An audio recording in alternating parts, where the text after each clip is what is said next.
Raha malala mpifaliana n'izao miona toy izao mihainy tenin'Andriamanitra, mahafantatra ny sitrapon'Andriamanitra ary nisantsika ireo fampianarana izay azontsika mandinika ny finoantsika manao fanompoana Jesosy Kristy.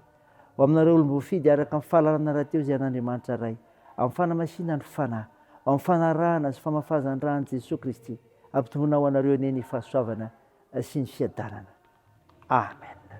Zoma 13 Aogositra 2024 ipanjirantsika ireo hevitra hoe manamasina ny tenany mpino. Andeha ry havana idera sy ankalaza eny ame voninahitra an'Andriamanitra isika. Faly raha hoy izy ireo tamiko, andeha isika ho any an-tranon'i Jehova. Ny tongotra efa mijoro ao anatin'ny vavahadinao ry Jerosalema ô. Dia ianao ry Jerosalema izay efa vita tahaka ny tanàna efa lamina tsara. Any akaran'ny firenena dia ny firenen'i Jehova. Lalàna amin'ny Israely izany. Mba hisaotra ny anaran'i Jehova fa any no misy seza fitsarana mipetraka dia ny seza fiandrianan'ny mpianakavon'i Davida.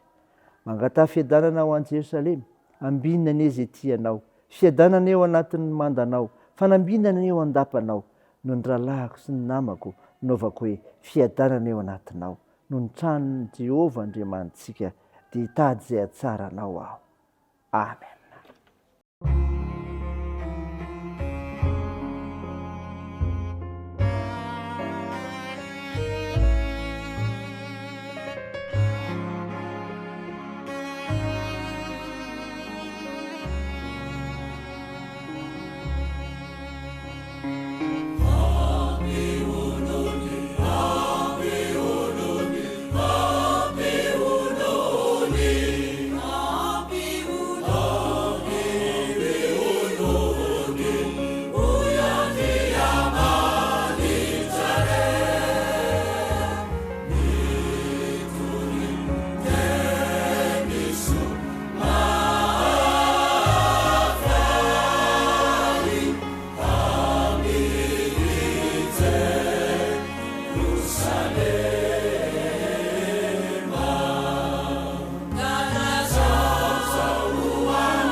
Mivavaka isika. Andriamanitra, Andriamanitra mpiaro ianao, ary tsy mamandao amin'ny ady hatrehana fa manome anjara toerana miavaka ho an'ny olona. Saotra anao izay. Mankalaza sy midera ary mahavoarahatra anao ary izay Tompo, manoloana ny voninahitra, manoloana ny fahamasinanao. Tompo, fantatrao ny fahalemenay ary tsapanay koa izany, koa mangataka famindramponao hatrany izay. Mamindra fo aminay, mamelany elokay. feo ny fananao masina zay hanazavanay ny fanambarany teninao ziovakina mba izanay mitombo amin'ny finoana aminaranao Jesosy Kristy novanay izany vavaka izany. Amen. Ny finainao antsika amin'ny teny ity ry havana dia hitanao amin'ny epistily ho an'ny Hebreo. Hebreo 10 dia andiny voalohany ka hatramin'ny 8. Mivaky toy izao aminaran'i Jesosy. Fa ny lalàna izay misy aloko ny zavatra ho avy fa tsy ny tena endrika izany zavatra izany dia tsy mba mahatanteraka ny olona manatona amin'izany fanatitra terina mandrakariva isan-taona. Raha izany dia tsy ho nitsahatra vany na nateran'ireo satria rehefa nidiovana indray mandeha ny vavaka dia tsy ho nasiany fihetretana ny amin'ny ota intsony izy. Fa amin'ireo dia misy fahatserovana ny ota isan-taona. Fa tsy mahaisotra ny ota ny raha ny ombolà sy ny rano sy lahy. Koa no niditra tamin'izao fiainana izao izy dia nanao hoe ny fanatitra latsa-drà sy ny fanatitra hohanina tsy mba nilainao fa tena no namboarinao ho ahy. Ny fanatitra hodorina sy ny fanatitra noho ny ota tsy sitrakao. Dia hoy izaho, ity ho aho tonga. Ao amin'ny oronam-boky no nanoratanahy, anao ny sitraponao Andriamanitra. Rehefa nolazainy teo hoe ny fanatitra latsa-drà sy ny fanatitra hohanina sy ny fanatitra hodorina ary ny fanatitra noho ny ota dia ireny terina araka ny lalàna no tsy ilainao ary tsy sitrakao. Dia hoy indray izy, ity aho tonga anao ny sitraponao. Manaisotra ny voalohany izy mba hampitoerany ny faharoa. Amin'izany sitrapo izany nanamasinana antsika tamin'ny nanaterana ny tenan'i Jesosy Kristy indray mandeha. Ary ny mpisorona rehetra dia nitsangana isan'andro manao fanompo-pivavahana sy manatitra ireny fanatitra ireny ihany matetika izay tsy mahaisotra ny ota. Fa izy kosa rehefa nanao fanatitra iray monja ho mandrakizay noho ny ota dia efa nipetraka eo an-tanankavan'Andriamanitra. Ka hatramin'izao dia miandry izy mandra-panao ny fahavariny fitoeran-tongony. Fa ny fanatitra iray ihany nefa natanterahany ho mandrakizay izay olona hamasinina. Ary ny fanahy masina koa manambara izany amintsika fa rehefa voalazany hoe izao ny fanekena ataoko aminy, rehefa afaka izany andro izany hoy Jehovah, ataoko ao am-pon'ny lalàko sady soratako eo an-tsainy. Dia hoy koa izy, ny fahotany sy ny heriny tsy ho tsarovako intsony. Ary rehefa misy famelana ireo dia tsy misy fanatitra noho ny ota intsony. Amen. Ray masino, manamasinana ny fahamarinana, ny teninao ny fahamarinana. Amen. Ray havana malala, ho aminao ny fiadanana avy amin'ny Jesosy Kristy mpamonjy antsika ny amin'ny teny omeny antsika. Teny sarotra takarina koa kanefa rehefa nenontsika azontsika mampahafantatra ny amin'izany lalàna Mosesy, ny amin'izay heveren'Andriamanitra, ny amin'ny resaka fanatitra ireo mpanompony ny amin'izany koa. Ty epistily Hebreo 10:1-20 ty ry havana. Milaza ny fampombavahana tao amin'ny taberna kely araka ny lalàna Mosesy ny any an-danitra. Voalaza ny amin'ny Jesosy Kristy mpisorona ao antsika. Aloko ny zavatra ho avy ny voalaza ny lalàna. Zany ry havana. Aloko ny zavatra ho avy ny voalaza ny lalàna. Ambony tamin'ny fivavahana jiosy fanaovam-panavotana ho amin'ny mpanota. Ary zany dia natao misorona indray mandeha isan-taona araka ny fandaminana sy voalaza ny lalàna. Maro tsara nefa fa na dia indray mandeha isan-taona aza ny fanaovana izany dia tena miverimberina ilay fanaovana asa fisoronana. Satria isan-taona dia misy foana, misy hatrana. Izany fiverimberina izany dia tena mitaona ny olona hanota mandrakariva satria lasa milafika eo an-tsain'ny olona ny hoe misy fanaovam-panavotana isan-taona amin'ny fotoana fanatanterahana izany.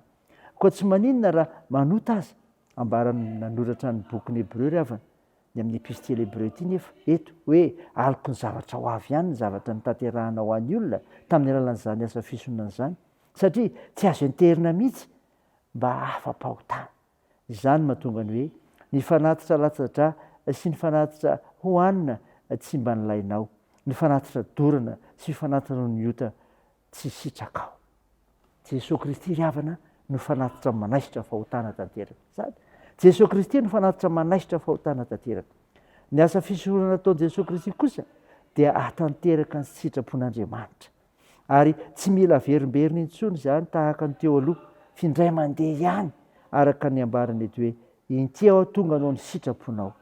Araka izany dia tsy ilaina intsony ny manao fanatitra hafa heverin'ny olona hoe mananaisitra ota fa nyfandraisana ny finoana an' Jesosy Kristy no antakina amin'izay mitady famelan-keloka sy manirana fiainam-baovao.